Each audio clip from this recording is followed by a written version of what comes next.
Good morning everyone, কেমন আছো সবাই? আমার নতুন চ্যানেলে সবাইকে ওয়েলকাম এবং অনেক ভালোবাসা। তো সকাল সকাল ঘুম থেকে উঠে রান্নার কাজে লেগে পড়ছি, কেননা সকাল সকালে রান্না করতে হবে।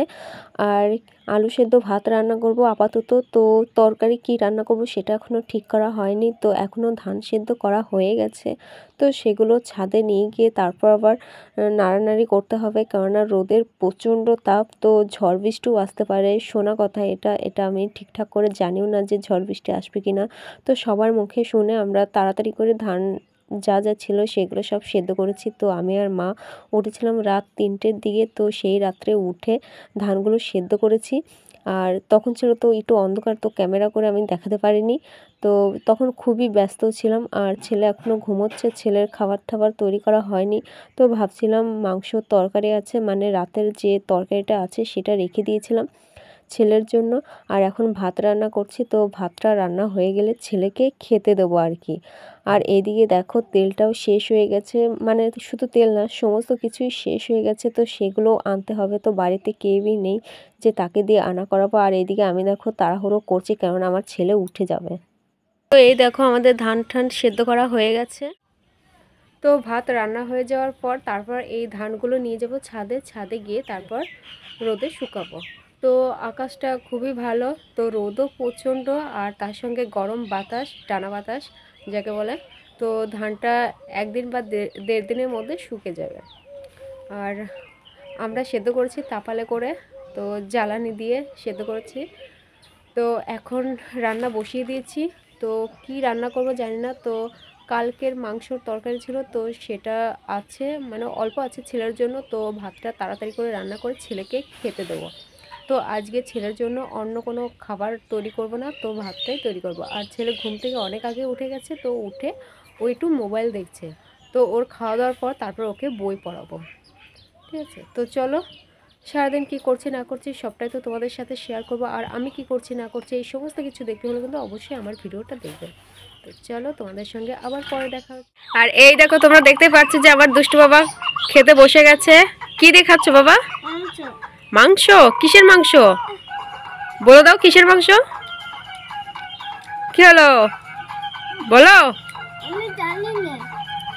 এ বাবা, কি বলে, এটা তো মুরগির মাংস। তো যাই হোক, সোনা এখন খেতে বসে গেছে। তো ছেলে এখন খাচ্ছে, আর এখন আমার রান্না বাকি আছে, কেননা তরকারি এখনো রান্না হয়নি। তো আলুর দম করা ছিল, আলুর দম আমার ভালো লাগে না রান্না করতে, তো ওটা মা করবে। আর আমি রান্না করব আমের চাটনি। তো গাছতলায় দেখি 3-4টে আম পড়েছিল, এরকম ছোট ছোট আম। তো সেগুলো কেটে রেখে দিয়েছি, সেগুলো একটু রান্না করব। তা ওইগুলো ছেলে খাবে এবং আমিও খাবো। আর আলু সেদ্ধ ভাত রান্না করেছি। তো আর শাড়িটাও পাল্টে দিয়েছি, বাসি শাড়ি ছিল, তো এটা এখন পরে নিয়েছি। তারপর এরপর স্নান করব। তো আমাদের কলে জল পড়ছে না, তো জল এখন টানতে হবে, মানে চাটনি রান্নার পর।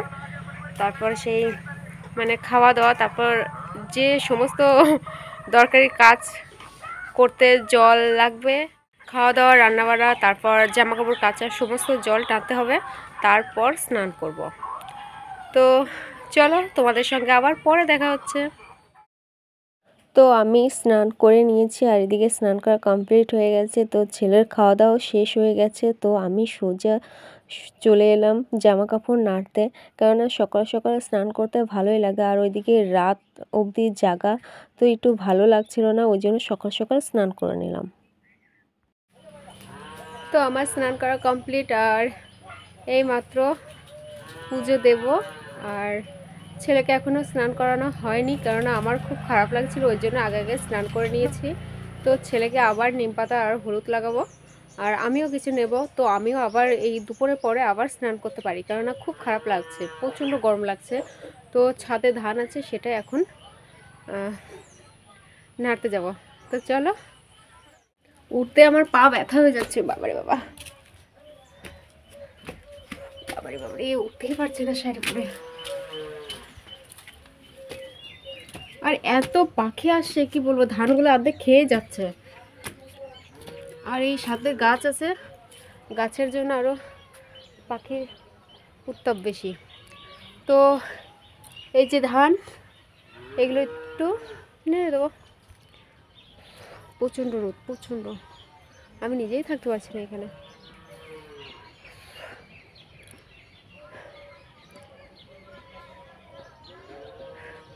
তো চলো। তো এদিকে আমি সোজা চলে এসেছি ছাদে। ছাদে এসে ধান নাড়ছি, আর ধানে পা দেওয়া যাচ্ছিল না, কেননা প্রচণ্ড রোদের তাপ আর তার সঙ্গে গরম। আর এদিকে দেখো গাছের পাতা তো নাড়া বন্ধই করে দিয়েছে, আর ছেলে ওইদিকে নিচে কান্না করছে, ওই জন্য একটু তাড়াহুড়ো করছিলাম। আর এরকম করে বসে থাকলে তো আর হবে না, যে রোদ আসছে ওই জন্য আর ছাদে যাব না, ধান নাড়বো না। তো ধান না নাড়লে আমাদের খাওয়া জুটবে না, তো এই ধানগুলো শুকে যাবে 1-2 দিনের মধ্যে। তো মা বাড়িতে নেই আর আমি একাই আছি, ওই জন্য কাজটা তো আমাকেই করতে হবে, ওই জন্য একটু তাড়াহুড়ো করছিলাম। আর দেখো পাখি কি অবস্থা করে রেখে দিয়েছে, চারিদিকে ধানগুলো ছড়িয়ে ছিটিয়ে রেখে দিয়েছে।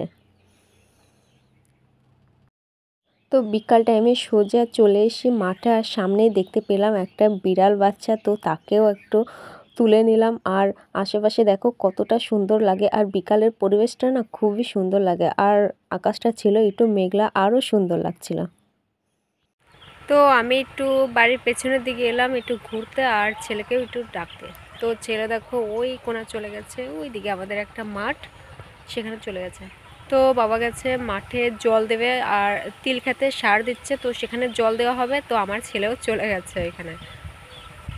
তো আজকের আবহাওয়াটা খুবই সুন্দর, মানে বিকাল টাইমের আবহাওয়াটা খুবই সুন্দর, মনে হচ্ছে মেঘ হবে, আকাশে মেঘও ধরিয়েছে।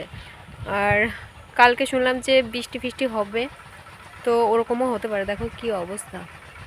তো আমাদের সমস্যা একদিকে যে আমাদের ধান সেদ্ধ করা হয়েছে সেটা ঠিকঠাক করে শুকায়নি, হালকা হালকা ভেজা আছে, ওই জন্য একটু গোলমাল হচ্ছে। তাছাড়া ধান যদি না থাকতো তো বৃষ্টি হলে কোনো ব্যাপার ছিল না, কেননা এই গরমে একটু বৃষ্টি হওয়া খুবই ভালো, তো সবার পক্ষে ভালো।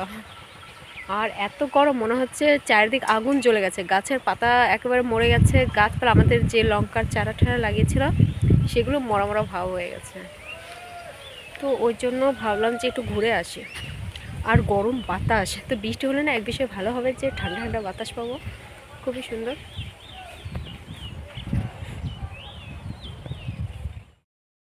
তো এদিকে আমি রাতের রান্না বান্না নিয়ে বসে গেছি, কেননা এটা আলু সেদ্ধ করা ছিল, ছোট ছোট আলুগুলো ছিল সেইগুলো সেদ্ধ করে রেখে দিয়েছিলাম। তো সেগুলো এখন রান্না করব, রান্না বলতে কি আলু মাখা হবে আর রুটি হবে। তো রুটি এখনও ঠিকঠাক করা হয়নি, তো আলু নিয়েই বসে গেছি। তো আলুর খোসাগুলো ছাড়িয়ে তারপর ঠিক করবো। আর এদিকে দেখো আমি আটা নিয়ে বসিয়ে গেছি, তো সেইগুলো চালছি। আজকে হবে রুটি, কেননা ছেলে বায়না করছিল রুটি খাবে, আর এই গরমের মধ্যে রুটি খেতেও ভালো লাগে না, কিন্তু কি করব, ছেলে যেহেতু চাইছে ওই জন্য সবাই খেতে রাজি হলাম।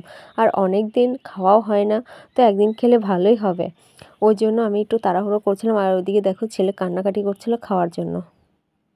তো এই দেখো তোমাদের সামনে হাজির হয়ে গেছি। তো এখন বাজে রাত 9টা, আর এই দিকে দেখো আমাদের খাবার তৈরি করা হয়ে গেছে, এর মধ্যে আছে 2টো রুটি আর আলু মাখা, খেতে সেই টেস্ট।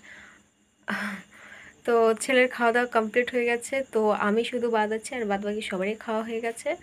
তো এখন খাওয়া দাওয়ার পর সেই ঘুম, মানে প্রচণ্ড ঘুম পাচ্ছে, অনেক রাত্রে ওঠা হয়েছে। রাত 3টের সময় উঠে ধান সেদ্ধ করেছি, ওর জন্য ঘুমটা একটু তাড়াতাড়ি পেয়ে যাচ্ছে। তো যাই হোক, এখন খাওয়া দাওয়া করে ঘুমিয়ে পড়বো শান্তিতে। আজকে রাত্রে আর উঠতে হবে না, সেই সকাল 5টার দিকে উঠতে হবে। তো যাই হোক, বেশি বকবক করে আর সময় নষ্ট করবো না। তো আজকের মতন এই পর্যন্তই থাক, তোমাদের সঙ্গে আবার দেখা হচ্ছে নতুন একটি ভিডিও নিয়ে। ততক্ষণ তোমরা ভালো থাকবে, সুস্থ থাকবে এবং সাবধানে থাকবে। আর আমার ভিডিও যদি ভালো লেগে থাকে তো অবশ্যই লাইক, কমেন্ট, শেয়ার এবং সাবস্ক্রাইব করতে একেবারে ভুলবে না। তো চলো।